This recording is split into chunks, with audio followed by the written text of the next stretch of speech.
বাবা প্রত্যেকদিন পান্তা ভাত আর কাঁচামরিচ খেয়ে রোজা থাকতে পারবো না।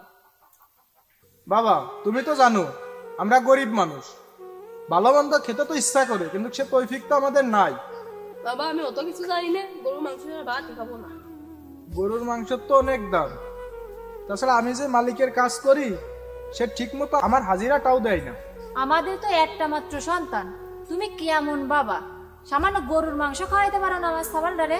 বাবা আমি অত কিছু জানি না, আজকের মতো পান্তা ভাত খেয়ে রোজা থাকতেছি। কালকে যদি তুমি গরুর গোস্ত না কিনে আনো তাহলে আমি আর ভাতই খাবো না। আচ্ছা ঠিক আছে বাবা, তুই ভাত খা, আমার কালকে যত কষ্টই হোক আমি তোরা গরুর মাংস খাওয়াবো।